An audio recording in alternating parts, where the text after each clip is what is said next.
Dr. Will Bulsiewicz, welcome back to the Urban Pharmacy Podcast. I'm so excited to have you here. It's always a pleasure, Stacy. Thank you for having me.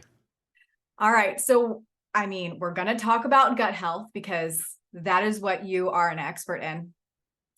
But since this is your third time on, I would like to just kind of catch up with what's happening in Will's life and like as a real human being and not just the social media and gastroenterologist that you are. So, what has happened? I want to ask you, I think maybe the second time you were on, you were maybe still in practice. I don't know. I lost track, but you left practicing in an office and treating patients, and now you're working with Zoe and doing your own entrepreneurial stuff. So what has life been like and what are you up to? And tell us all that. Yeah, Fill us in. How's Will? Will's doing great. Life is good, and I would love to sort of like fill in the gaps on this because my life is very busy, and yet it's very hard. Like when people ask me, "So what do you do?" It's a very basic question in the United States. What do you do? It's like actually kind of hard for me to answer this without like getting into an entire sort of story. So I think that the story is like basically you have to start with the launch of my first book, Fiber Fueled, which came out in May of 2020. I had zero expectations for this book. Of course, I wanted it to be successful, but like I was launching in the pandemic, and all the major podcasts, like for example, Rich Roll, they all canceled on me because the pandemic hit and there was no way for people to travel. Mhm. So basically, I launched this like from my house on a phone, and it blew up, and it was a completely unexpected success. And the thing that I was not prepared for in any way is the amount of attention that actually came after the book came out. Mhm. So I really kind of thought like, you put like the to me the effort was before you. So like I was, Ah, waking up at 5 in the morning and writing from 5 in the morning until I would go to work at 7:30. Then I would work from 7:30 until like 5 o'clock, come home, see my kids, have dinner, put them to bed, and then write some more. And then yeah. on the weekends, like my wife and the kids would go to my in-laws' house and I would write all day, Saturday and Sunday. And I did that for 5 months. And so I really thought like I put in my time and effort and it's over. And it was not. And the amount of attention was like great, but also quite overwhelming.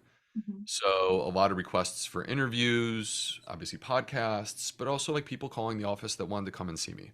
Mhm. It was hard because like my clinic in Charleston alone, where I live, was already very successful. I had a multi-month waiting list before the book even came out. And so anyway, nonetheless, all these things start happening, and I'm like increasingly feeling like, is this sustainable? Yeah. Not really seeing my kids. Yeah. And anyone who knows me, if you're meeting me for the first time, let me just be upfront and say this because you know this about me. I'm a very family oriented person. Yeah. I have 3 kids, and actually, here's an announcement: a fourth is on the way.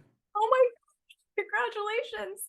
So like we have this growing family, and this is my priority above all else, above books, above being a doctor. So anyway, I kind of felt like this is becoming unsustainable. I'm working, from 5 in the morning till 10 o'clock at night. I'm barely seeing my family, and something has to give. Mhm. And here are the choices. The choices are that you can choose to be a traditional medical doctor in a clinic. This was my dream from the time I was a teenager. And the alternative, which was never my dream or my intent, but yet is so amazing and exciting, the alternative choice is you can do things that impact millions of people. Mhm. Mhm. And that's not just writing books. Right. And so I made the decision to give that a chance. I can always go back. Yeah.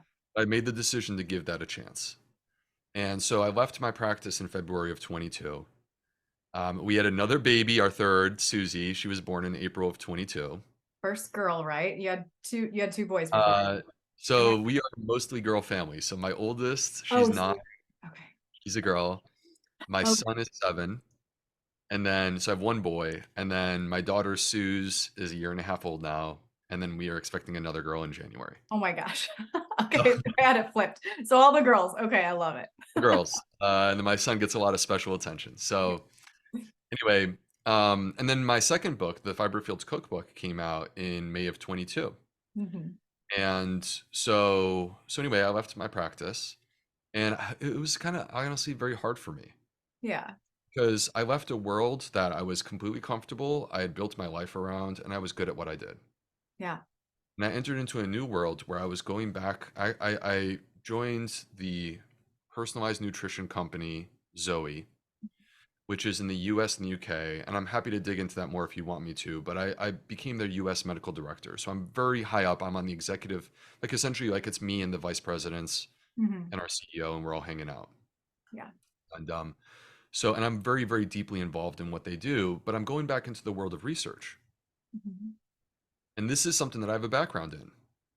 But Mhm. I'm working with people who are elite. Yeah. Like these people are the best in the UK, Mhm. the best in Boston. Um, so there was a learning process for me. It was quite humbling. And anyway, fast forward to where we are today. Well, let me tell you where I am today. So in the fall of 2023, I'm here. I'm working on my third book. There's nothing to announce publicly about Okay. this. I'll just leave it at that. I'm working on my third book as we speak. Getting good at that. I mean, you're just gonna start pumping them out like Dr. Furman, aren't you? I wish I could say that's true. It's very hard to do. Like it's like Yeah. Oh, I was supposed to have my book submitted a year ago, and I'm like writing it now. So um, anyway, and I'm working on that. I Zoe has been doing amazingly well. It's been such a fantastic opportunity because we now have like hundreds of thousands of people who have been a part of our personalized nutrition program. Mhm. And not only are they getting the benefit from this, and we know that they're benefiting from this because we have the data to back that up. And we ran a clinical trial to prove that our product works. Mhm. But also, those people are participating in the world's largest personalized nutrition research study. And Part of it. so I'm totally part of it. So um, and that's like amazing because it's like we can do things that help the individual person, but yet the individual person can do things by simply contributing their data to this research study. They're right. basically helping us to figure out, you know, issues and questions and problems that other people are not working on. So a quick Yeah. example of this, women's health. So women's health is not studied anywhere close to Mm, the level that it should be studied. right. And I say that in a way where I'm like restraining myself because it kind of pisses me off Mhm. because half the world are women and the other half the world, we love women and we Right. want them to be healthy and happy. Right. And so like we're digging into menopause and we're Mhm. digging into women's health issues. And that's, so this is all stuff that we're doing. And it's really cool. Like today, I literally, before I came on this call, I just got an email that I'm a co-author on a paper that we're submitting to Nature Medicine, which is literally the top journal on the planet. Yeah. Right. So is it different than what I was doing? Yes.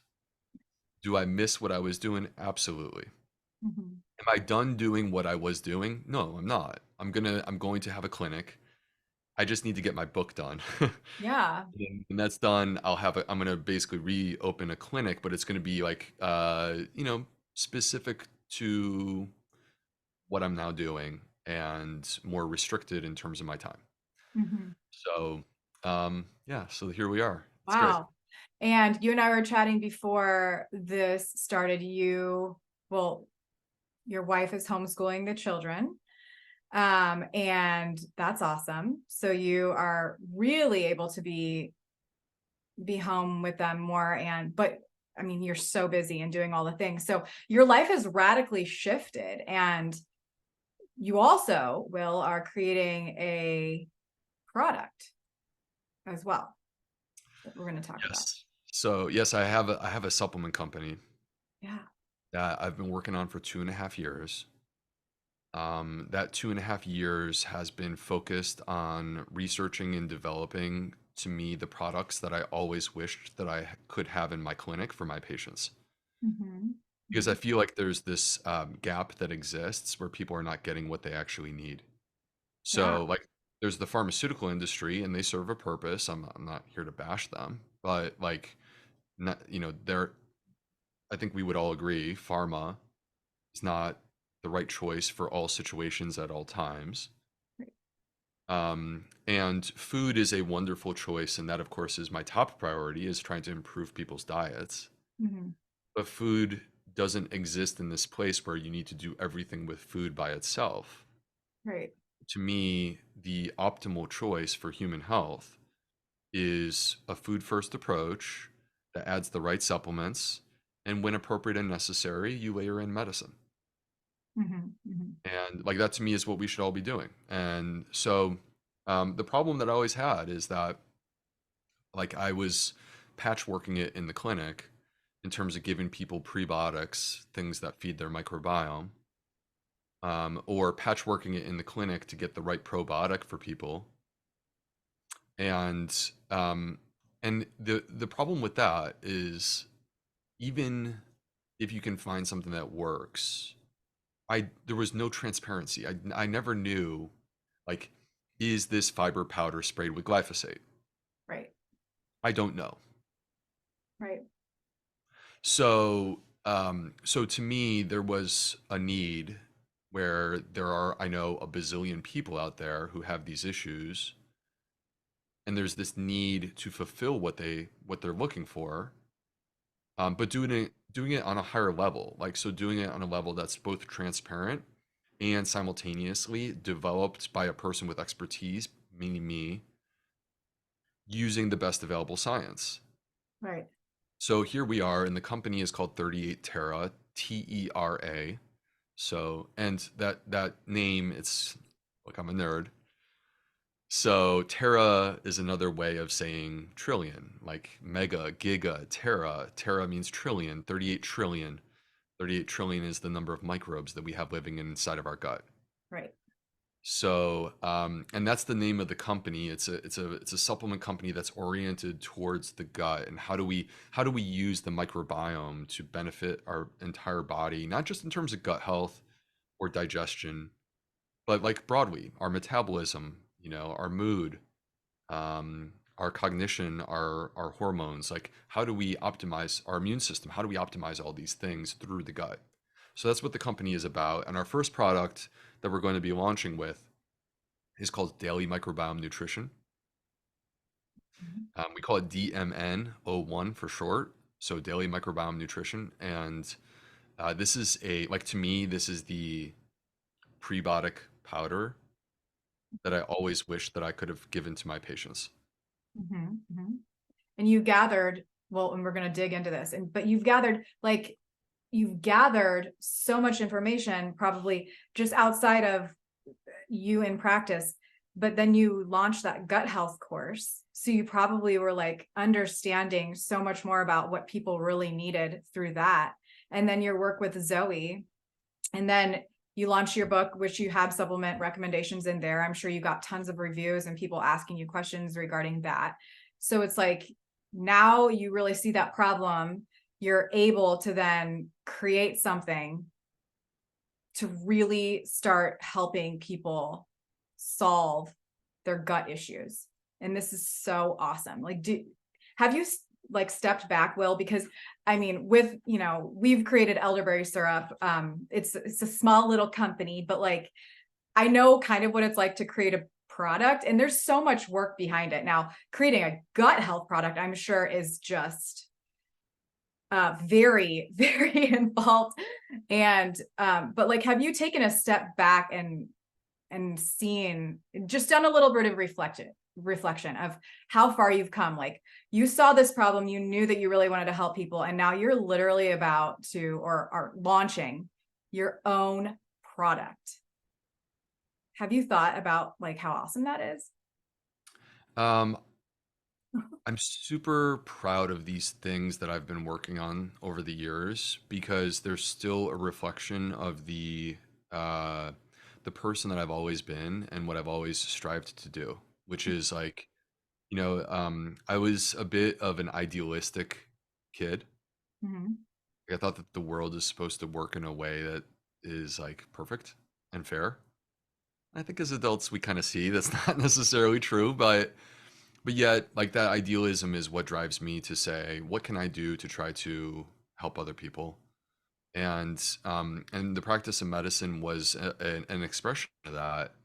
And then what I discovered along that path is that I could write books, and to me, like the ultimate form of communication is a book, Mhm. because I spend all of my time for months on end meticulously choosing individual words that I want to pass to you. And you can spend a weekend, like literally just a weekend, consuming that, and it could potentially change your life. Yeah. And so it's been amazing to go through that experience with my books and get the messages that I do from very, very generous people who want to share the benefits that they've received. And now, to me, along this sort of journey that I've been on that we're talking about today, it's like, I sat there in my clinic back in 2014 and I was like, this fiber supplement sucks. Hmm. It's the best I got, but this sucks. I wish I had better. Hmm. Right? And then you fast forward that to I'm writing Fiber Fueled and it's in the chapter. It's like literally I've written it. My perspective on this has not changed.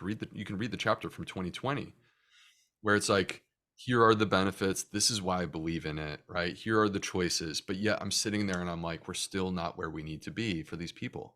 Hmm. And so everyone's reaching out to me after reading that chapter and saying, okay, but Dr. B, which one do you recommend? Yeah, right. Which How one can I, exactly? What's the brand? Where do I get it? yeah, Right? what's the brand? What's the dose, right? Like, which one do you recommend? And it's like, well, how can I, in good faith, even if I were to give you the same one that I've been recommending in the clinic since 2014, I've sat there in 2014 and thought to myself, this sucks. I wish we could do better. Hmm.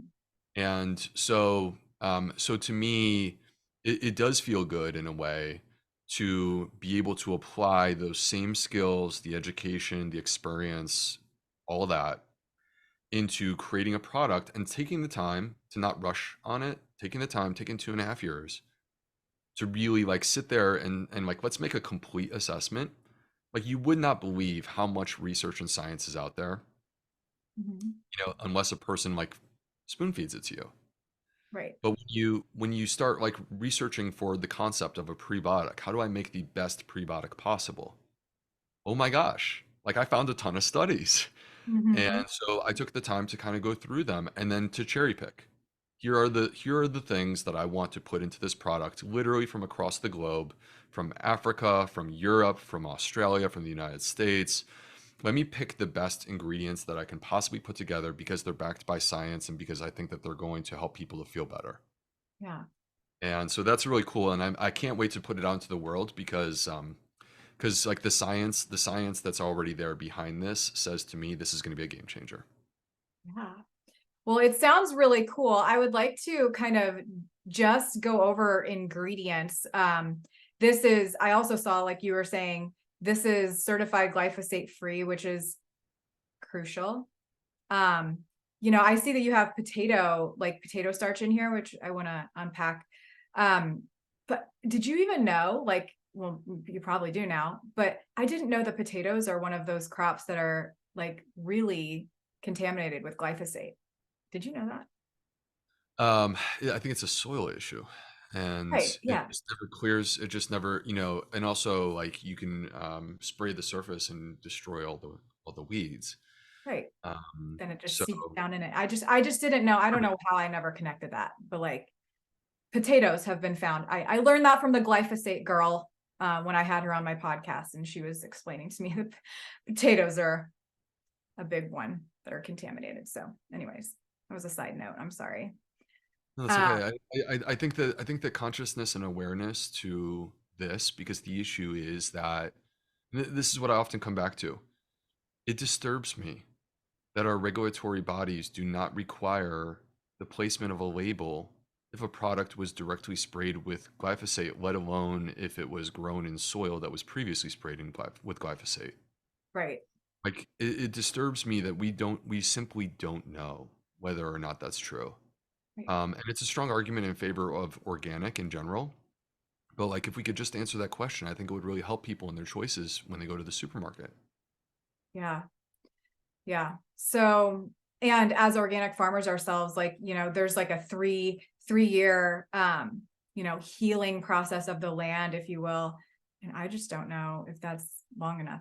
Anyways, to be certified organic, and there's just so much that we need to know about our food system. We all just need to do a little bit more research. And okay, so anyway, I'm just going to go on a tangent. Let's talk about the ingredients in I do love that DM. though. I think you're talking about soil health. I think you're I talking about am. soil I'm going back to the soil health thing. Sorry. Yeah, and Mike, to me, this is like a broader vision of like one health, one ecosystem, one biome Right. across the entire planet, because like these are not you can't separate these things.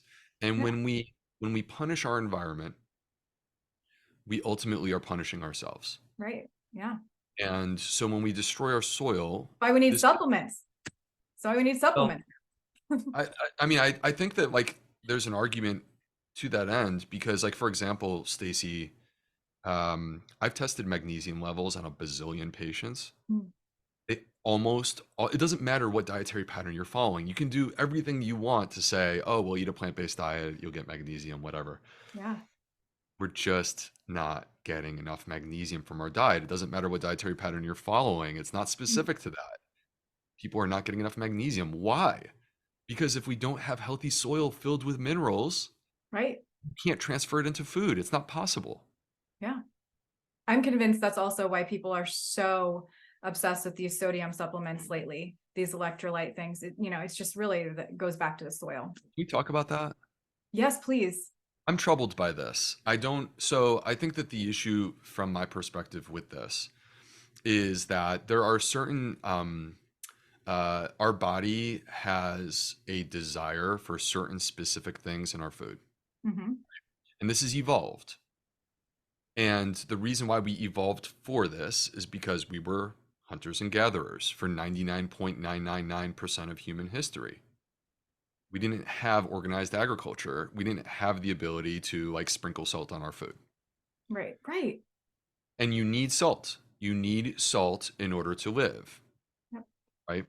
Just like for the majority of human history, we lived in an environment where starvation was a very real possibility. Mm-hmm. And within that context, gram for gram, 1 gram of fat has 9 calories, 1 gram of carbohydrate has 4. Therefore, it would make complete sense that you can get more than twice as many calories by pursuing fat. Now, I'm not saying fat is bad. What I'm saying is that we've now come to this place where there is a community of people who believe that if it feels good, it must be good. Right. And I don't think that's actually true. And there's far too many examples of things that feel really good that are in fact really bad. Mm-hmm. And that we pay a price for. And if we're already over consuming salt, which we are, Yeah. then how can the argument possibly be that we need more salt? It does not make sense to me. Yeah, I totally agree. And there's so many people that are in my ecosystem that are practicing functional medicine and, holistic healers, if you will. And everybody's talking about salts. I mean, these cell salts, these electrolyte drinks. I mean, it's just, but then you have to just take a step back and look. Everybody has too much salt. Most people in America are consuming too much. So how is it just that sodium is going to heal us? I think that there's other trace minerals that are potentially bound to these, minerals that they're drinking in these sodium things that are potentially making them feel better. I just think it's crazy. It's conceptually similar to me to colonics. I hope is it okay if I talk about that? Sure. Okay, cool. So it's conceptually similar to colonics. Mm-hmm. There are community people who say, I get a euphoric feeling after I do a colonic. I feel great, Right. right? Clean that colon out. And like, I get that, right? I get a euphoric feeling when I drop a great dump. Right. Like, that's like a normal Yeah. part of a healthy bowel movement, Yeah. right? And when you flush out your colon, yes, you feel good. That doesn't mean that what you just did is actually good for you because what you're doing is flushing out your microbiome.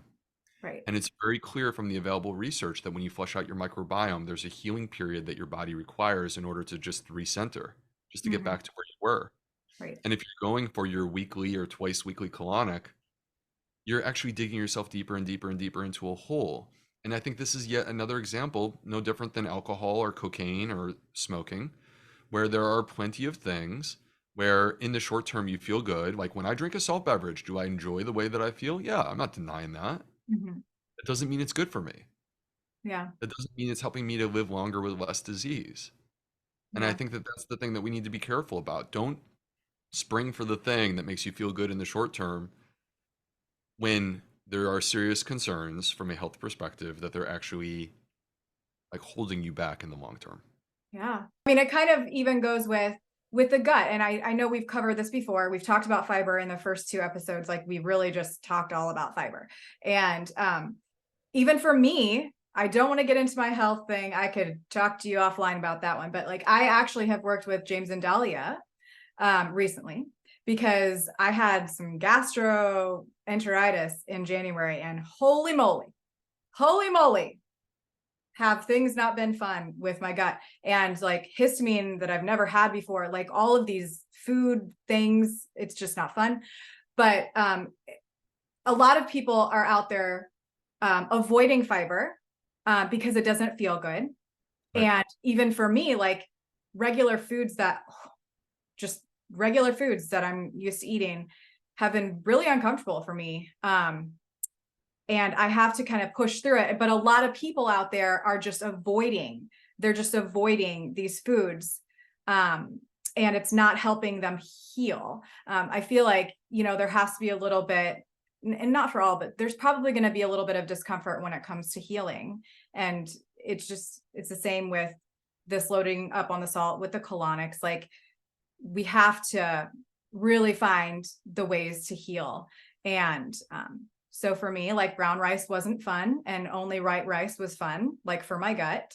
But I kind of pushed through it, and now, recolonized my gut with the proper bacteria that's helping break it down. And it just is like it's a process. So anyway, I guess that's a note for people out there who are healing. Sometimes you have to be a little bit uncomfortable in the process. So, hey, before the show goes on, I want to tell you about my favorite waterless beauty brand that I just recently found called Oliveda. Now, this is a holistically driven beauty brand from Europe that has a 20-year tenure there and just came over to the United States as a direct-to-consumer model. So now I am able to share it, and so are other women who are passionate about the holistic living journey and sharing cleaner, safer options with their networks. Now, what I love so much about Oliveda is that it is based off of the olive leaf cell extract. So it is really potent in anti-inflammatory polyphenols that help your skin from within. There are internals that you can take. I'm taking the Beauty Molecule, the I-70, Hyaluronic, plus the Camu olive leaf concentrate. And then every single morning, I'm either drinking the olive mush mushroom coffee that has adaptogens and chai spices, or I'm drinking the ground up olive leaf matcha tea, which is incredible for the gut, for the mind, and for your immune system as well.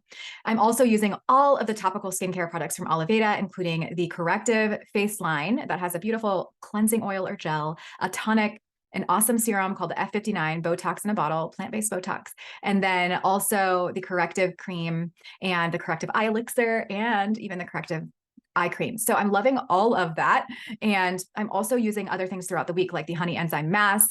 And I just got the new SOS mask in case I have a breakout or blemish control mask. And then I also got the AHA, the hyaluronic acid, the vegan hyaluronic. I have all the different things. I have the green retinol. There are many different things that you can choose from. But what I suggest you do is just take the quiz. If you want to know what would be best for you with waterless beauty that is holistically driven from the inside out and outside in, it's from tree to beauty, just simply click down on the show notes and take the olive brain quiz. Because when you do, and you purchase 2 of the items that are recommended, you'll get a free eye cream or eye elixir, which is a steal.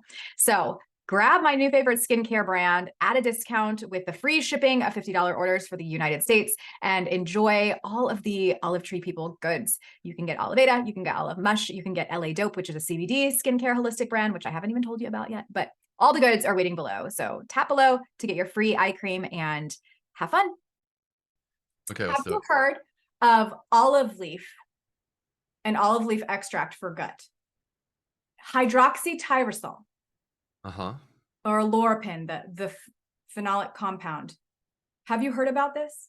And there's actually a recent study, keep interrupting you. I'm No, sorry. no, it's There's actually a recent study showing the benefits of hydroxytyrosol in olive oil, which it's not nearly as concentrated in olive oil as it is in olive leaf. But even for like halting colon cancer, it's a new study. I'm not sure if you've seen that. I'll totally send it to you. But have you heard of it? Because I've actually been drinking ground olive leaf, and my gut, I mean, I'm feeling well on it. So have you heard of that? So have I heard of olive leaf? Yes. Am I aware that there's olive leaf supplements, for example, out there? Yes. Mhm. In terms of the details of like specific studies, I don't recall them off the top of my head. I've Mhm. probably come across them in my time of reviewing all these different things. But I think what you're bringing up though is the concept of phytochemicals and specifically polyphenols that have been proven to be beneficial. Which are in your products. So we'll Well, see. and I think that that's a concept that may be a little bit new and different relative to fiber. So it's not the same as fiber, Right. but it's actually like to me extremely exciting because if we think about, I'm an advocate for consuming a diversity, a variety of plants. Mhm. And part of this, you could say it's like eat the rainbow. If you think about these different colors, the colors come from somewhere. Mhm. And Yeah. it's these plant-based chemicals, specifically the polyphenols, that we would describe them as antioxidant compounds. In essence, that essentially means that it's reducing inflammation within your body. Mhm. And what's really interesting and kind of new, Stacy, is that um, if you didn't have a microbiome, these polyphenols would be pretty darn close to worthless. Yeah. Like you would get access to like 2% of them. Yeah. And it's the microbiome that powers these polyphenols to have their benefits throughout your body. So whether it be, the polyphenols that you find in olive leaf or in olive oil or resveratrol, which is a classic one that you find in, red grapes or red wine or even peanuts. Mhm. No matter what it is, they're unique, they're different, but they're beneficial. They're consistently. I've never seen studies that say that they're not. Right. They're beneficial, and we get access to them because of our gut microbes. So the gut microbes are playing a critical part in our ability to get nutrition from our food. Mhm. And so you have ligonberry as one of the ingredients that's in, or ligonberry, however you say it, in your supplement. And is that the same, pretty much like the same thing that you're talking about in terms of these polyphenols? Is that why you chose that for your supplement? So the supplement has 7 different plant-based ingredients. Right. Each of the ingredients was selected for specific reasons. Mhm. In some cases, it includes fiber and polyphenols, or resistant starch and polyphenols. But in the case of the lingonberry, let me just sort of paint a picture here.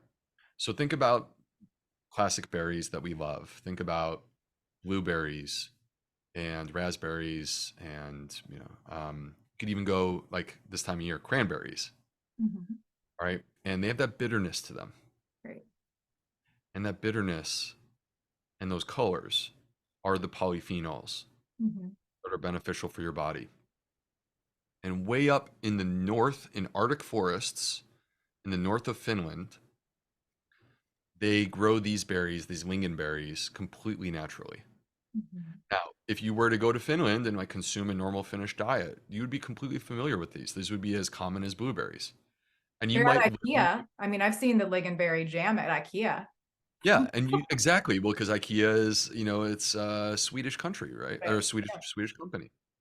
So, but like you might, in the same way that you might forage for mushrooms, you might on the weekend go and pluck some lingonberries and get a week's supply, right? And just pull them from the forest. And that's effectively what's happening here, is that we have berries that are growing in these ideal conditions to produce a very, very high level of polyphenols, completely naturally grown. This is not a field where things are growing. This is a forest where people are walking into the forest and they're coming out with lingonberries. That's how they're actually being harvested.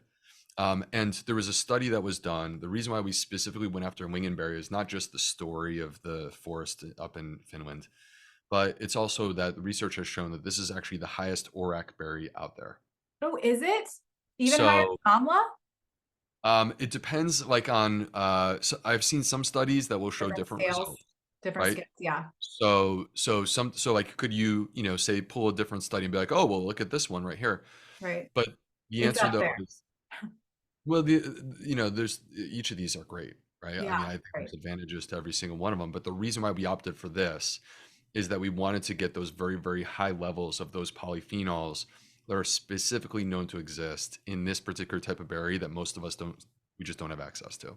Yeah, those anthocyanins, those dark purples, and that's awesome. Okay, let's break down a few more ingredient. Well, all of the ingredients, just we'll keep it short. I don't want to take too much of your time. And then I have some popcorn gallery questions for you. So, okay, we could just, I'm sorry, we've talked more about other things. Let's stay focused on the supplement. Now, green kiwi fruit, I literally eat green kiwi every day thanks to your book.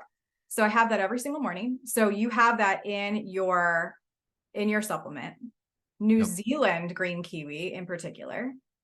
Yeah, it's a specific brand name too, which I think is important to point out. It's called Actazin.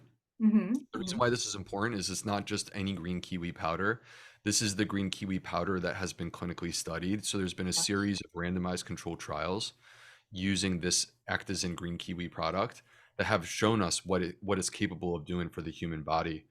And what's really cool is that, like, if you read Fiber Fueled, I talk about how green kiwis, green kiwis a day, Right, can actually help to improve constipation. right. And the truth is that taking this, even though it's in a small amount, 600 milligrams, Mhm. taking this product has actually been demonstrated to be clinically equivalent to doing that. That's awesome. So, and in addition, they studied it. It improves bowel habits. So whether you have diarrhea or have constipation, it helps to bring you back to the middle. The other thing is that it improves the microbiome. So it has this prebiotic effect.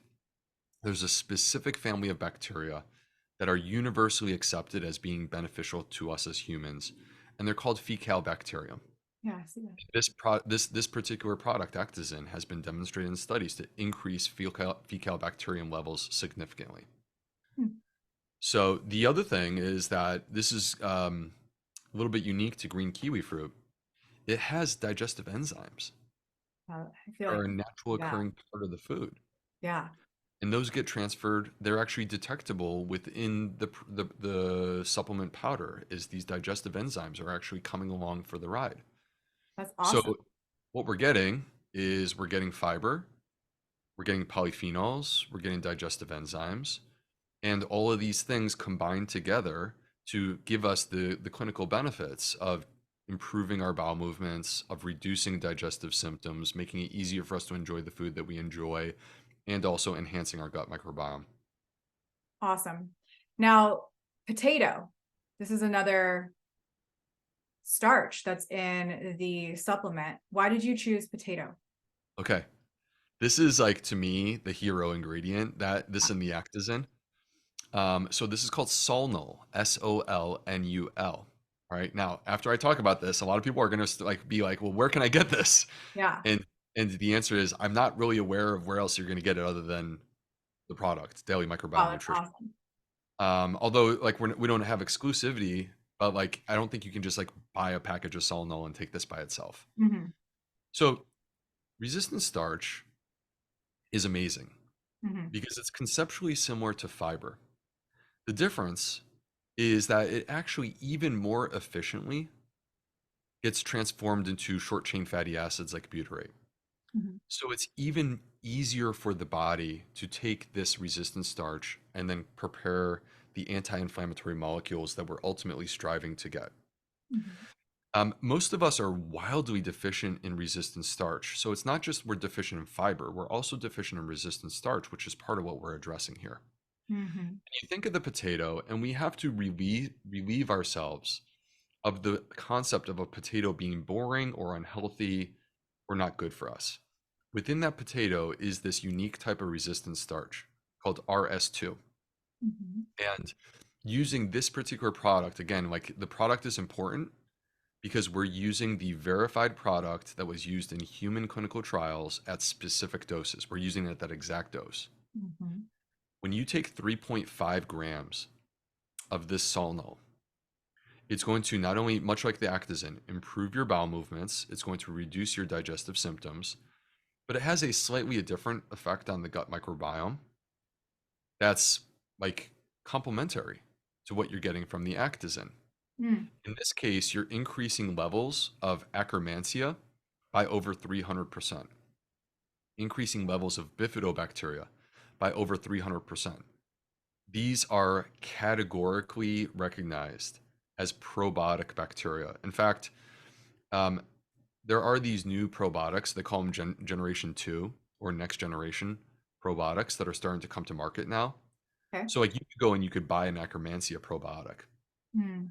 And the benefits of Akkermansia are that it's good for digestive problems like irritable bowel syndrome. It's good for immune problems like inflammatory bowel disease. Mhm. And it's good for metabolic problems, so like obesity and diabetes. And finally, it's good for the gut barrier. Mhm. So it helps to reverse leaky gut. It's amazing. And so you could go and buy a probiotic, but I say, why would you take a probiotic that's foreign to your body that probably you're just going to poop it out Mhm. when you could just feed the Akkermansia that lives inside of you right now? Because we all have it. Mhm. And it just needs to be fed. And here is their food, the Yeah. Solno. Now, there's one last thing that I want to mention about this because I think it's, I think you're going to love this because it's specific to some of the things that you mentioned a moment ago with related to your own sort of digestive health struggles. So you mentioned histamine issues. Yeah. Okay. So I wrote a book, my cookbook Mhm. is like, to me, one of my goals was to make it the go-to resource for histamine intolerance. Um, that chapter alone has over 80 references. I'm not aware of any other book that's like digging into this topic as deeply as I did. The problem, though, with histamine intolerance is that the dietary approach, although like important, it's not easy. Mhm. No. It's really hard. And like you've experienced this, Yeah, for sure. So a natural question is like, is there a drug to help me? And the answer is no. Right. And then the second question is there a supplement to help me? And the answer is, yeah, kinda. There is a supplement that you can get that's derived from the kidneys of pigs. Mm. And it's rather debatable whether or not it helps. Okay. Some people it helps, and if it helps, I support it, as long as you're comfortable with the cost and the fact of where it's being sourced from. Right. Okay, but like, there's really not many other options to lower blood histamine levels until this. So Solno just had a study that was published literally in the last, I think, 3 months, 4 months, where they basically demonstrated in humans in a clinical trial that Solno lowers blood histamine levels. Wow. And they asked the question, why? How does this work? And I love what they found because what they found is not like activating an enzyme or replacing an enzyme. Um, what they found is that it restores the gut barrier. And when you restore the gut barrier, you are preventing leaky gut. Yep. One of the consequences of leaky gut is that histamine that's in your diet and inside the tube of your intestines Yeah. can leak into your bloodstream Great. and then give you symptoms. Yeah. And so if we could repair the gut, you can repair the problem. Great. And that is the best way to fix this. Yeah. So So, this is more effective, Will, than eating cooked and cooled potatoes. well, so cooked and cooled potatoes are a different type of resistant starch. So you actually can't, there's different types of It's not resistant starch. RS2. It's not RS2. Okay. So I believe that's RS4. Okay. So the benefits that we're talking about are the benefits that you get. Like we know for a fact that you get these benefits from this particular product, Solnol, because we have human clinical trials to prove it. Amazing. Amazing. So cool. Okay. Now, Baobab. What's that? Okay, so baobab is paired with acacia in this Yep. product. Yep. They come together. Okay.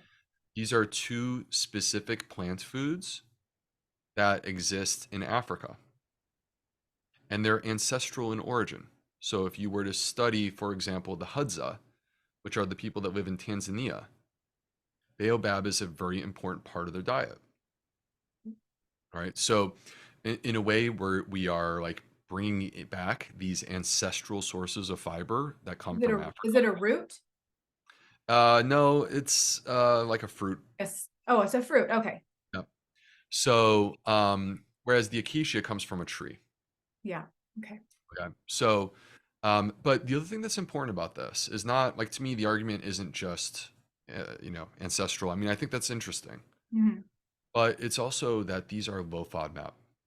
Hmm. So resistant the potato starch, the actazin, the baobab, and the acacia powder. These are all low FODMAP sources of fiber. Hmm. So what does that mean? Well, that means that if you're the type of person who has digestive health problems and you're just trying to feel better, you can actually, like, I've already told you the impact that this product is going to have on your gut. We've talked about this. We have human clinical trials to show this. But the beauty of is that, like, what you described when you ate brown rice, where you felt like crap, Hmm. like, we don't have to go there with our supplement. We don't Right. have to suffer. We don't have to be bloated and miserable. Like, you can have a supplement that is gentle on your gut, yet simultaneously is packing 150% of the punch that you're looking for in terms of healing. And so that's sort of like, to me, a core concept that we have here is like, if I were to define in one sentence what it is that makes my product different and special, it's that it's going to be gentle on your gut, but it's going to give you all the benefits in terms of gut health. Hmm. That's awesome. And mango is actually something like when I was doing, mango's another ingredients in here in your supplement, that I felt fine with, histamine wise and like bloating wise and FODMAP wise, I guess. Why did you choose Australian mango to be in this? Well, so we wanted to showcase different types of polyphenols from Hmm. across the globe. And so in Australia, they're actually quite proud of the mangoes that they produce there locally. There's many different varieties of mangoes. I don't know if you've ever Oh have you ever yeah, I've gotten tried lots of different ones. mangoes from Florida? They're so good. The what? The Florida mangoes you said? Okay, so like many of the mangoes that are produced in the United States are Oh produced yeah. in Florida. Oh right. Um, Yes. much like you can get like a Harry and David box of Right. pears. Those are good. Yeah. They're good too, yeah. You can get there's farms, mango farms, where they'll send you a box of mangoes Hmm. and they'll give you like six different varieties. Right. And so we had this experience this year, our family, where like these mangoes came. It was so fun That's fun. because they're delicious. Yeah. And we had like six different varieties and like two of each. So you just like sit down with the family, like, well, we're gonna try this one now. We're gonna try this one now. Yeah. So anyway, but the point with mango is that any person who's had a mango, you can conceive that it's this beautiful, luscious orange color, delicious flavor. And part of what you're getting there are the polyphenols. Mhm. So much like with the lingonberry that we're looking for those anthocyanins, Mhm. there's specific types of polyphenols that are found within mango, and that's what we're going for here to provide. Got it. And then lastly, beetroot. Yeah, and beetroot is a story much like the mango and the lingonberry of the polyphenols. But the other thing that's unique about beetroot is that we actually know that whether it be beetroot powder or beet juice, that there are actually unique benefits in terms of the nitrates that are released within your body. Right. And these nitrates help to relax blood vessels, and that can have a number of different benefits. So like as an example, like improving blood flow is good for exercise. So like, for example, runners might drink beet juice prior to going on a run and notice improvement. Right. But yet also there's this kind of fun concept that beetroot or beet consumption might be good for erectile dysfunction, which of Oh, course totally. Yeah. any It's good. guy, that should be something that is a Yeah. priority. I just wrote a newsletter yesterday about beets and the fact that there's those naturally occurring nitrates and how it helps with vasodilation and that helps with so many different things. And so I feel like that's probably going to be good for people's energy as well. Just as a natural, byproduct of that nitric oxide. Yep. That's Those awesome. beets, those beets are being sourced from Poland. So like if you think about it, we're kind of like going around the globe here because we have the potatoes from the United States, lingonberry from Finland.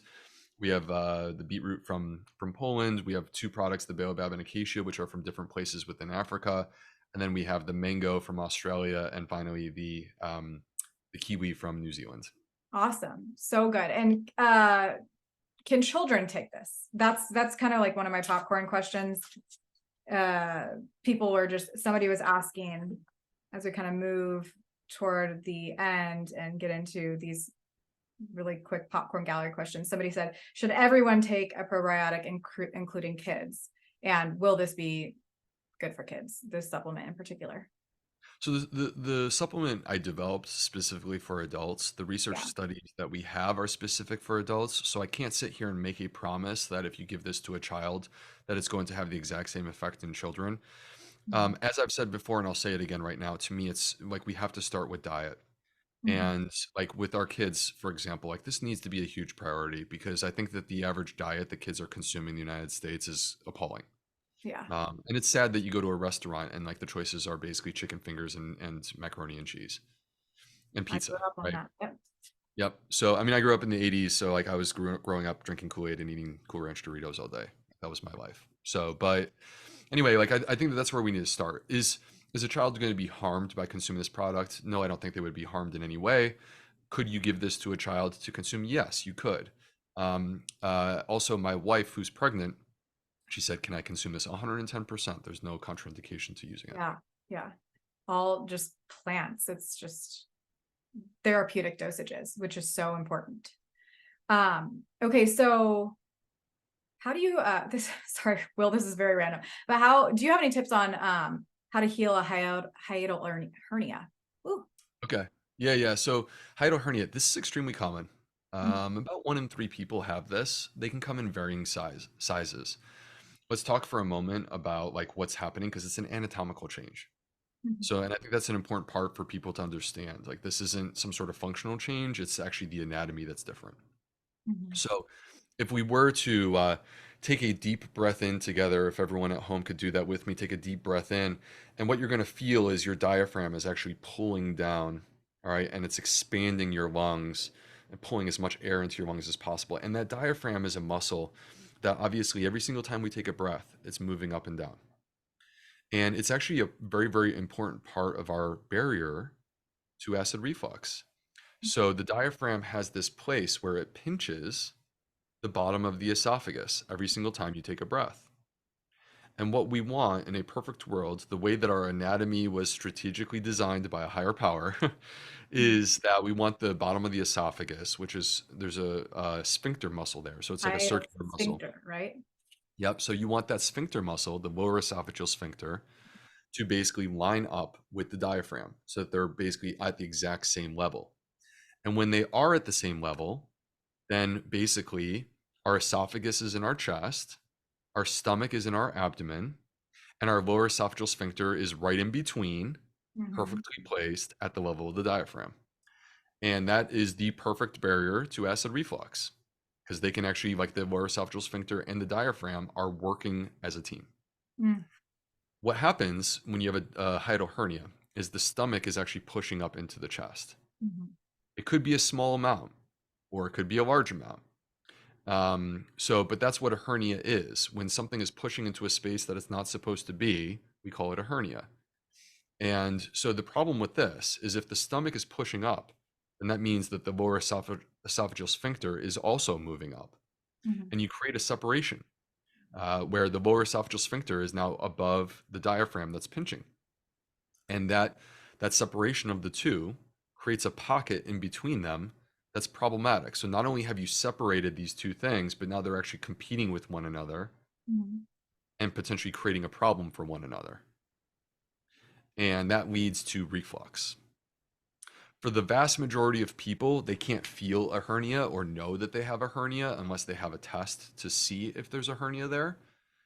In very, very, very rare cases, that by the way happen in the vast majority of in the vast majority of the time when this happens, it's an older woman. But like in very rare cases, you can have like, for example, the stomach getting twisted, Mm-hmm. and that's a very scary problem. It needs to be dealt with immediately, and that can be an emergency, and it often requires surgery. Okay, and that person, they may have abdominal pain and nausea and vomiting and things like this. For the average person, if you have a hiatal hernia, you have reflux. Now, that was a like 8-minute introduction to me answering your question rather efficiently, because the question was like, how do we fix a hiatal hernia? And the problem is it's an anatomical change. Yeah. Yeah. It's possible that if you could reduce the pressure within your abdomen, because there Mhm. is a pressure within that abdomen. If you could reduce that pressure, then it may actually reduce the pushing up of the stomach into the chest. Yeah. And so, so weight loss can be beneficial in that particular context. That being said, like I've had plenty of skinny people who also get hiatal hernias, so it's not just a weight thing. Yeah. Definitely helped my husband to lose weight, but and now he doesn't suffer with that anymore. But I know this particular person is not overweight. So any recommendations for her or for that person, those people that are not overweight and dealing with this? So you're probably dealing with symptoms. Those symptoms are typically acid reflux type symptoms. It could be regurgitation, heartburn, sour taste in the back of the throat. And so the way that we approach this, there's a couple things that are really important here. Medication can be a part of the deal here, but let's not make medication the entire deal because that's Mhm. what most doctors are doing these days. Let's work in a couple of lifestyle elements here. So one is we want gravity to be on our side. What I mean by that is that when you lay down flat, that's actually problematic because now gravity can like just have stuff sit in your esophagus. So we want an empty stomach when we go to bed. This means early dinner time and then a hard and fast rule. Nothing after that, other than like water, herbal tea, something like that. That's okay. You can do that. But no alcohol and no food after dinner time. That way, when you go to bed with an empty stomach, you can prop up your bed and you may find that that's helpful. Mhm. Usually, using pillows alone are not going to get that done. Usually, the pillows, you just crick your neck, but you don't actually prop your chest. You need to actually prop your chest if you want this to work. So, usually, a wedge underneath the mattress is what's necessary in order to really accomplish that effect. Um, from a nutritional perspective, the classic stuff that we would say is like all the fun stuff is problematic. So that means chocolate and Mhm. peppermint and fatty foods and fried foods and alcohol and cigarettes, all of these things, spicy stuff, hot sauce, acidic stuff like citrus, all of these things can exacerbate your reflux. Here's where I go further. I'm a fan of fiber. So adding a fiber supplement has actually been demonstrated to be as effective as medication. A high fiber Mediterranean diet, it was not a vegan diet, but it was quite close because it was a plant predominant Mediterranean diet. Mhm. A high fiber Mediterranean diet, also as effective as medication. And then Wow. last but not least, there was a study where they said if you could eliminate caffeine and eliminate alcohol and replace it with water, you will improve your reflux. Okay. Got it. Thank you for that. Um, I know we're really I have going. a Yeah. Stacey, I have a course, by the way, on that topic. Like, so I have multiple courses that I teach Oh on. yeah, you have a heartburn I course. have a heartburn course, so Yeah. people who are interested, like that to me is like that was a 5-minute primer, Right. and if that's all you need, awesome. I'm happy that you're better. That's the main thing. But for those of you who that's just not simply enough, if you want to take a deeper dive and like spend hours studying this topic with me, then that's where my course comes in. Awesome. Thanks for that. Any tips on somebody that wants to treat H. pylori without antibiotics? Really hard to do. That's Really yeah. hard to do because I think you're going to drive yourself crazy in the process of doing it, and I'm worried that it could actually cause harm because you would say, I'm not going to take antibiotics, but I will take antimicrobials. Well, antimicrobials is synonymous with antibiotics. It's Right. just Right. so. To me, if it needs to go, it needs to go. Just get it done, and then restore your microbiome afterwards. Focus on that. Yeah. And that brings me to kind of the next question-ish, like, but this is for a toddler, but I'm sure it's probably similar for everybody. Uh, well, will your supplement, or is there a particular supplement that you recommend? We've covered this on past podcasts, but after antibiotics, what can they do to repopulate? Would your supplement be something that would be helpful for that, for their gut to repopulate? Do they need to just take just probiotics? What are your suggestions there? Yeah, it's a bit of a complex topic. I'll tell you the stuff that we do know for a fact that I think we can lean into. So I think first of all, there's studies that show that if you're already on a high fiber diet, then the antibiotics cause less harm because your starting point is higher, Mm. right? So you're digging yourself into less of a deep hole because you're starting at a higher point. But also by staying on a high fiber diet, you are supporting your gut throughout the process. So even though those antibiotics are causing harm, you're simultaneously lifting up. Mhm. All right. So what we want is we want to be on a high fiber diet, ideally before, ideally during, and ideally after, in order to achieve, in order to reconstitute our microbiome and get it back to where we want it to be. The fiber, the supplement, daily microbiome nutrition, 100%. Like, you know, we have talked about how this replaces the fiber. This helps you to achieve the adequate amount of fiber, which 95% of us are not accomplishing, to accomplish the right amount of resistant starch, which the vast majority of us are not accomplishing, and also the polyphenols. So yes, I do think that it could play a role. It would not be a replacement for diet. It would be in addition to diet. That's why it's a supplement. Now, Mhm. the probiotic question is interesting. There was a study out of Israel a few years ago, and they actually looked at the effect of probiotics after antibiotics. And what they found was that people who took probiotics actually delayed the recovery Mm. of the microbiome. Yeah, I remember you So in saying a that. way, those probiotics are actually slowing down your body's natural ability to heal. Mhm. That doesn't mean that there's no role. It just means that in the majority of cases, I don't actually use them. Okay. The role of probiotics would be that if you're someone if you've had a C. diff infection before,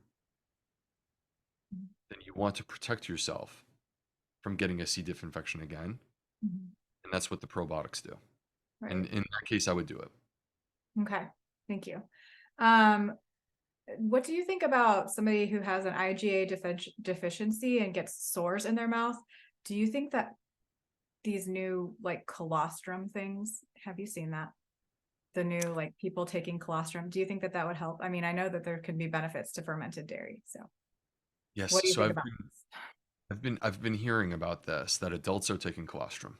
Yeah. I am clearly a huge believer in breast milk for babies for as long as possible. And not restricting that to a certain time frame. Like to me, like some people say 6 months or 12 months and then stop. Like to me, I say go as long as possible. As long as possible. Yeah. So like I'm proud of the fact that my kids have all received breast milk for more than a year after their birth. Mhm. That's something I'm proud of in our family. And clearly, like this colostrum and breast milk are beneficial to babies. There is no doubt about that. But then applying that concept to adults, just don't know. I haven't seen research to say that it's actually doing anything of benefit. So it's, and also like it's not human milk that you're receiving, right? So we're taking the cow milk and then like assuming that you're going to get the same benefits. Yeah, like I think it's Mhm. quite clear that consuming cow's milk is not the same as a baby consuming milk from the mom's Right. breast. Yeah. So I think we just need to be careful about making all these assumptions and believing that it's somehow going to do something. You know, to me, what I come back to is like when there's doubt, when you're not really sure what the truth is, let's lean into the things that are facts. So, like as an example, like, are you better off taking colostrum with no data, or, for example, using the daily microbiome nutrition that has multiple randomized controlled studies of humans to Mhm. show you what it does? And if the Mhm. desired effect is to improve your leaky gut and improve your microbiome, I've already shown you. I have human clinical trials that it does that. Mhm. So that's where I would just lean into what we know. Thank you for that.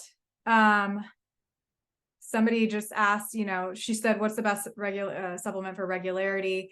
Would it be a colon cleanse or fiber supplement? And I was like, well, tell me more. Are you talking about frequency of bowel movements? Are you talking about bulk? Are you talking about not having complete evacuation? And she's like, well, I guess all of three. And I think that we've covered that today. Your supplement will probably help all of those. I think it would. Again, like there's something unique about the Actazin kiwi fruit that's specifically good for constipation, but it's interesting because people who had diarrhea also helped to normalize Yeah. with that.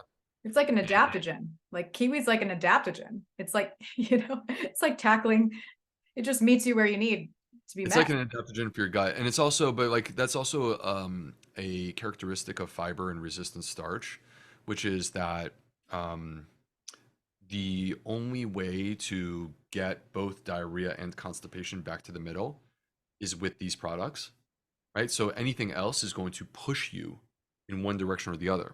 Right. You take anti-diarrheal, it can constipate you. You take something for constipation, it can give you diarrhea, right? So the advantage of starting with a fiber first approach is that you can work your way back towards the middle and see if this gets you to where you want to go. There are full disclosure, and I think this is just part of like, trying to get people better because that's really what I want. If you have constipation and it's moderate or severe, a fiber supplement by itself or even a high fiber diet is probably not going to get the job done. Mm-hmm. And so that's where, to me, pairing the fiber, it doesn't mean that the fiber has no value. Clearly, fiber has value well beyond our bowel movements. Mm-hmm. But pairing the fiber with, for example, magnesium, Mm-hmm. and the types of magnesium that are, because there's many different forms, and some of them don't help you poop. Magnesium citrate, magnesium sulfate, magnesium oxide. Those are the ones that are good for pooping if you have constipation. Mm-hmm. They work conceptually similar to Miralax. Mm-hmm. If you have kidney issues, don't do this. I do encourage people, get your blood checked with your doctor. You can check your magnesium level. Odds are it's low. Almost everyone is low. Mm-hmm. We mentioned that at the beginning of the show. You add this in, it helps you poop. You have good relief, good evacuations. And if you repeat your magnesium level with your doctor, you probably will find it to be now in the normal range. And that to me is like, this is why supplements exist. You can normalize your magnesium levels, get the nutrition that your body is missing, and simultaneously get your body into a better rhythm when it comes to your bowel movements. Awesome. Thank you. That's all. Those are all the questions. After an hour and 15 minutes, I feel like I've asked you so many things. So, Will, you're about to make big moves. You're working on another book. You have a supplement now that's getting out to the world.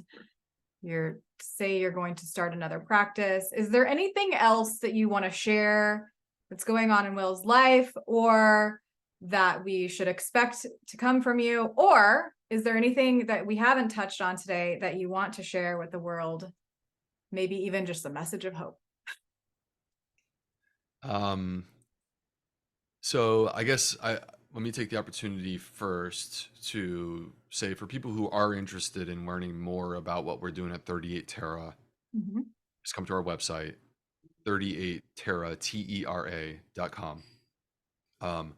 And depending on when this podcast drops, you may be able to catch the new release of the daily microbiome nutrition product, and so I get in early, or you may be able to join the wait list, and we have thousands of people on the wait list. We're very excited about that. So along the lines of 38 Terra, we're not just going to be this prebiotic supplement. Our second product is already very, very far along in the development process, and it will be coming soon too. And just as a teaser, I'm more than happy to come on and talk more about it when the time comes and I can reveal more. But just as a teaser, um, I've been frustrated for a long time that there are these two specific things that have an entire world of evidence to show that they are good for people.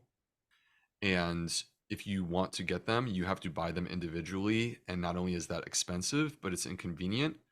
and it's not properly delivered to your body in the way that it's supposed to work. Mm. And so what I've done, again, this is a process I've been working on for 2.5 years. And it required a tremendous amount of research and development to get there, but we have developed a product where we can now combine these into a special capsule technology that will then release all of it into your gut in the way that it's intended to help people who have digestive symptoms or want to support their gut with better Awesome. gut. So that's coming, and that would be probably early 24. Okay. Um, okay, let me go back though to the opportunity that you offered me, which is to say something. The world is a crazy place right now. And it makes me really sad, to be completely honest with you. Um, and as a parent, as a father of three, soon to be four, like I worry about what it looks like in the future. Yet at the same time, I want to remind people that if you spend too much time on social media or reading the traditional media, it's just quite scary. And I think that's like sort Horrible of in your part of the gut package. too. Sorry. It's horrible for your gut. Horrible. Yeah, horrible for your gut. Stress is not good for your gut ever. So, and I think that like a part of this is like the fact that algorithms are designed to trigger us, Mhm. right? Like if I just give you good scientific information, I don't get people don't engage with that, right? So algorithms are designed to trigger us, and also like media is now designed to get our clicks, Mhm. which is also triggering us. I just want to encourage everyone, let's get back to being human and experiencing that authentically. And if we think about what really matters is not on our phone or on a screen or on a device. Um, what really matters is connection to other human beings. That's where we find fulfillment and happiness and joy. And part of that, like for me, that's my family. But also, it can be like friendships, like people with you, like with you, Stacy, like friends like you, who Aw, I've known for years. yeah. And so I think that, what I would really say to people is in hard times, actually put down the phone and double and triple and quadruple down on eye contact Mhm. and connection and loving on other humans. And it will help you to get past those tough times. Such a good way to end. Great, great note. Great inspirational pep talk there, Will. Thank you. And thanks for all of the information today. As always, it was thorough and in depth and will help so many people. So I just want to tell you how excited I am for you. And congratulations on this new brand and all of the things that are to come. And thank you so much for healing so many of us. It's just a gift and we are thankful for it. So thanks for being on again, and we will see you maybe next time. Thank you so much, Stacy. And thank you everyone for hanging with us today and being a part of this conversation.